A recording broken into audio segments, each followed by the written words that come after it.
एक नगर में देवशक्ति नाम का राजा रहता था। उसके पुत्र के पेट में एक सांप चला गया था। उस सांप ने वहीं अपना बिल बना लिया था। पेट में बैठे सांप के कारण उसके शरीर का प्रतिदिन क्षय होता जा रहा था।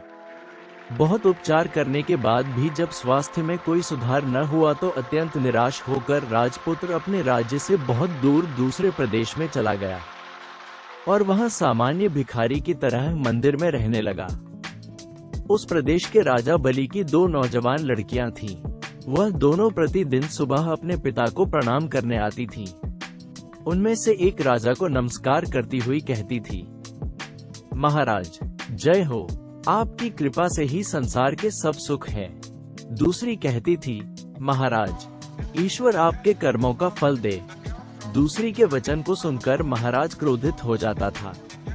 एक दिन इसी क्रोधावेश में उसने मंत्री को बुलाकर आज्ञा दी, मंत्री इस कटु बोलने वाली लड़की को किसी गरीब परदेसी के हाथों में दे दो, जिससे यह अपने कर्मों का फल स्वयं चखे।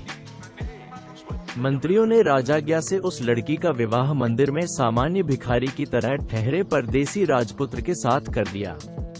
राजकुमारी ने उसे ही अपना पति मानकर सेवा की।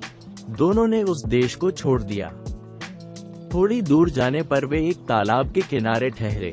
वहां राजपुत्र को छोड़कर उसकी पत्नी पास के गांव से घी, तेल, अन्न आदि सौदा लेने गई।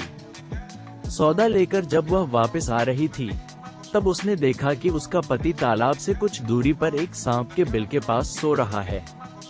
उसके मुख से एक फनल सांप बाहर निकलकर हवा खा रहा था। एक दूसरा सांप भी अपने बिल से निकलकर फन फैलाए वहीं बैठा था। दोनों में बातचीत हो रही थी। बिल वाला सांप पेट वाले सांप से कह रहा था, दुष्ट, तू इतने सर्वांग सुंदर राजकुमार का जीवन क्यों नष्ट कर रहा है? पेट वाला सांप बोला, तू भी तो इस बिल में पड़े स्वर्ण कलश को दूषित कर रहा है। सांप बोला, तो क्या तू समझता है कि तुझे पेट से निकालने की दवा किसी को भी मालूम नहीं? कोई भी व्यक्ति राजकुमार को उकौली हुई कांजी की राई पिलाकर तुझे मार सकता है। पेट वाला सांप बोला, तुझे भी तो गर्म तेल डालकर कोई भी मार सकता है।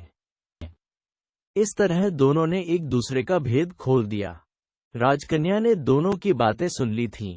उसने उनकी बताई विधियों से ही दोनों का नाश कर दिया। उसका पति भी निरोग हो गया और बिल में से स्वर्ण भरा कलश पाकर गरीबी भी दूर हो गई। तब दोनों अपने देश को चल दिए। राजपुत्र के माता पिता दोनों ने उनका स्वागत किया।